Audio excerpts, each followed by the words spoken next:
What's happening, y'all? This is Andrew from Mirror Music 99. Y'all have asked me over the course of the last few months to do actual bar breakdowns, like where I go like line by line of some of Nas's songs. We've been doing a series of reactions to Nas's Magic 3 album. If you're new here or you don't know what I'm talking about. So this is just a little test to see if you guys like the actual bar breakdown where I like chop up an actual piece. I'm just going to do like a little piece of the first verse of Speechless 2, just to see if you dig it. And if you like it, I can do more of them. I just wanted to see what was up. So again, if you have not subscribed to the channel, do that please, so you can make sure you get updates on all of this stuff. If you have not seen any of the Magic 3 series, I'll put a link to the playlist in the description of the video. You can jump in on that. But anyway, this is Speechless 2, bar breakdown. All right, so normally when we do a poetry breakdown, we read the poem out loud first. I'm going to read this little piece of the verse that's on your screen now. I'm obviously not going to do it with the proper rhythmic cadence because I'm not an MC, and I'm reading the words of one of the greatest that's ever lived, if not the greatest that's ever lived. So anyway, this is the lyric. I'll read it to you, and then we'll get into like some of the stuff that he's doing here. We'll not do quite so much like thematic analysis. That's kind of what we do in the reaction videos. But I want to talk a little bit about like how the actual poetry is put together. So it says, y'all some drugs testers. My guess is I won't be on your guest list. I'm unimpressed with doing press kits. I'm good on looking desperate. I'm on the intersection exit, just missed a pedestrian. Been etched in stone for years and still I got room for perfection. Sometimes I random check it just to see if I still got it, to see it is still shocking. Was lost for words. I be lost for words. All right. So this is just a few bars of this song. And I've talked in previous videos about how much he has going on in a very small space. I want to do a little English teacher stuff here. So we talked in the reaction video about this part right here, the drugs testers. That first of all, that's the introduction of the rhyme that he carries throughout this whole piece of the verse. But the many meanings of drugs testers is makes me smile. I mean, drug testers are people, generally speaking, when you're talking about drug testers, like outside of the realm of hip hop and outside the realm of the song, you're talking about people who are either trying to catch athletes doping, taking steroids or whatever the evolutionary version of that is now, or people like testing people for drugs to keep them from getting jobs, right? Or to screen people who are getting jobs. So those are the cops, right? The people who are in charge of policing things. So he's calling the listener, or at least the target of this part of the verse, drug testers. In that sense, you're not part of my group. You are part of somebody else's group, and you get that from y'all too, right? He's not saying we, right? He's saying y'all, so those of you who are not part of my group. But also he's calling them drug addicts too, drugs testers. You are people who are testing drugs, who are actually like taking the drugs yourself too. So he's calling the people who are not part of his group people who are on drugs, which implies, of course, if you're not down with him, or if you're not down with his poetry, or not down with his songs, then you must be on drugs, right? That is, I don't know how long I've been talking, 2 or 3 minutes, just about those, basically those 2 or 3 words, right? So, again, this is very, very dense. I want to also point out that the rhyme here is right? Has the short e sound, which you usually mark by like that, and the short I like that, right? So you hear it here. I'm going to, let's get a different color on here. And I'm actually going to mark on here all the places that I see it. And if I miss any, let me know. drugs, testers. There's testers. And that's not an I actually, but it has that sound, right? So this is one. Guess is right? That's two. I won't be on your guest list again. Obviously, this is also mirroring the G's, the guests and guest. The guess is guest list. That is mirroring the G's. It's mirroring the it's mirroring the s, and it's mirroring the s at the end, right? So that's four different sounds in those four words that he's mimicking. So it has the I there too. That's kind of leading into it. Est with, that's another one. That's three. Doing press kits. That's four. Look good on looking desperate. That's another one, right? That's five. On the in, that's one. Intersection, that's another one. That's what, seven. Exit, that's eight. Just missed a pedestrian. In, that's what, eight now. And we've gone what, through four lines. Etch, there's an right? That's nine. Stone for years and still I got room for perfection. Again, it's 10. Sometimes I random check it. That's 11. Just to see if I still got it. To see is it still shocking. So he moves on to a different one. So just in that, was that 1, 2, 5 or 6 bars maybe? He's got 11 or 12 different iterations of that repeating sound.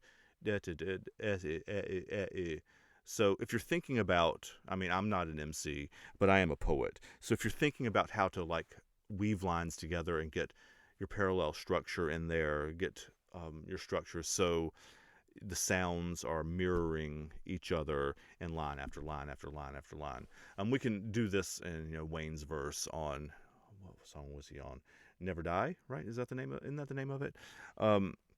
He does that obviously for 40 bars in a row, but he's got like one rhyming sound that he's doing all the way through.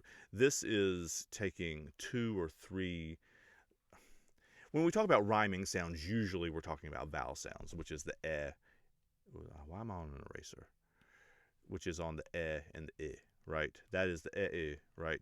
So you have those sounds. That's called assonance. That's the fancy English term for it. Assonance. Okay. That's the repetition of the vowel sounds within the words. It could be at the beginning too, but that's the repetition of that vowel sound. So he's using it over and over and over and over, and he's kind of drilling it into your head a little bit, which is hilarious because he says at the end he's lost for words and he be lost, like he was and I be, so I am both, right? So he was lost for words and is still, and he's clearly not, right? He is lost for words in the sense of he has amazed himself, I guess, right? So that's going on. And then the other thing we talk about when we talk about rhyming is the consonants. That's spelled like this. It's hard to write on an iPad, sorry. NC.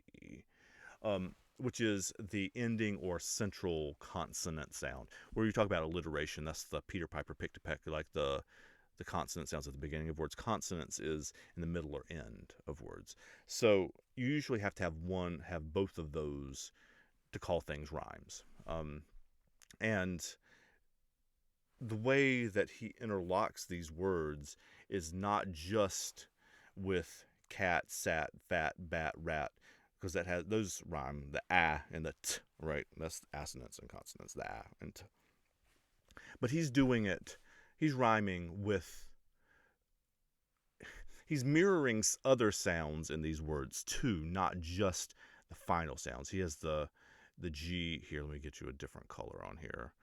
Okay, he's getting the G here, G here, G here, right? G here. Like, so there's tons and tons of other sounds that are also, besides the s and the ts, right? Those the press kits.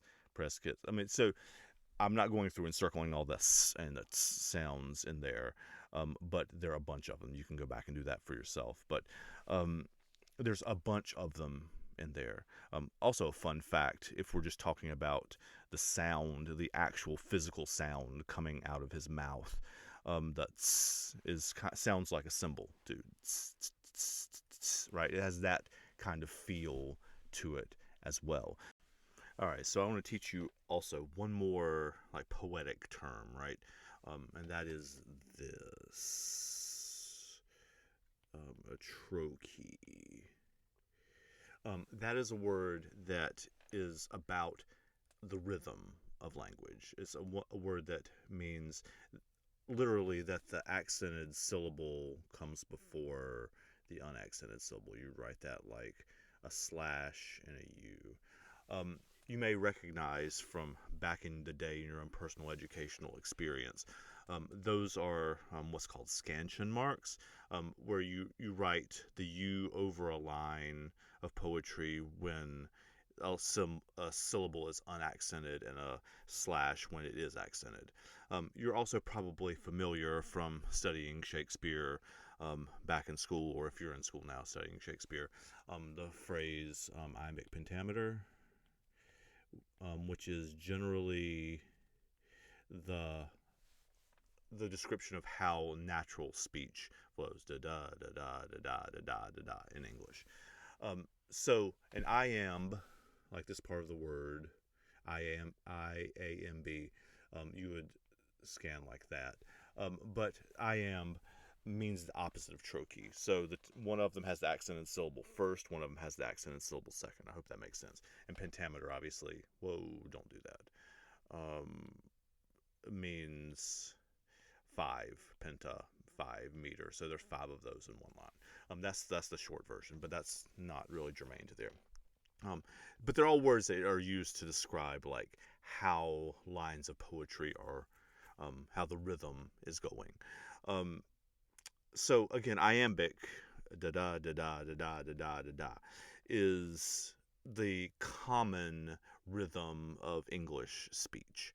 But what he's doing here is using trochees. He's putting the accent on the first syllables in his rhymes.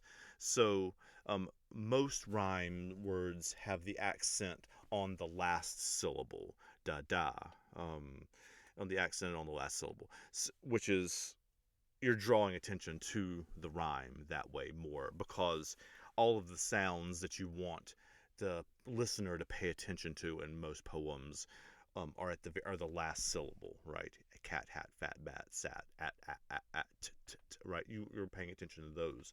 But what's so intricate about this is the fact that he's using trochees is that like the whole word rhymes. So he's rhyming like 2 syllables at a time. Remember we just talked about the part, sit, and the sissa, and both of them too, right? So you have like 4 or 5 sounds in each rhyme that are mirroring each other, and that's really hard to do. So if you were scanning the rhyming parts that we just did, you'd have testers, like because testers, right? You have the accented syllable on the test part. Testers and guess is won't be on your guest list, right? So, and that's the case for all of them too. So desperate, section, exit, pedestrian, right? Etched in, fection, right? All of them have that rhythm to it where the accented syllable is on the first syllable instead of the second. I hope that makes sense. I'm trying to both be a little English teacher pedantic because that's what you guys have asked for and asked me to break down stuff in a more technical way. So that's what this is. But also don't want to be like just talking just to be talking, right? So when you have the accented syllable first like that, the da da, that is sort of like you're putting the punch first, right? The iamb is like a normal boxer, right? You jab, da-dub, and then you come with the hook, right? So the trochees are the other way around. They're punching you in the mouth first, right? And it's a little more aggressive as far as a rhythm is concerned. Does that make sense? Because you're coming with the punch, the accent, the punch on the syllable first. Um, and that gives a sense of a little tension, a little aggression in a song that is otherwise like musically, melodically, like the sample and stuff, pretty chill, right? So it just gives it that little bit of edge to it, which I think gives it a little punch to it. Okay, y'all. So I'm not going to belabor this any further. Obviously, I could do a lot more about this because that was just like one small piece of one part of one verse of one song, right? So as we've said in many of these videos on the reaction series and now in this series, Nas's stuff is super, super, super intricate, right? There's a lot of stuff going on. So I just want you to see those of the people who are watching maybe who are not as into poetry or not as into like the really technical grimy stuff of how this stuff works. I want you to be able to see how skillful a poet he is, because I do think a lot of hip hop artists, generally speaking, um, people think of them as poets, but not really. Like they don't put them on the same level as the Shakespeares and the Whitmans and the John Barrymans and Sylvia Plaths and Phil Levines and all those people, right? So I'm arguing that I don't know about all hip hop artists because I have not dug deeply enough into their catalog yet, but I do know that he should be mentioned, Nas, he should be mentioned in the category with those other people, with those other poets. Not just rapper poets, but like poets, period, dot, the end. So I just wanted you to see a little bit about how technical his poetry really is. Again, if you have not watched the Magic 3 series, if you're jumping in to the series just on this video, please jump over. I'll put the link in the description below. Please jump in and look at those videos as well. Today, I will both be releasing the Speechless 2 reaction video, and this one, so you can kind of see how they interplay together.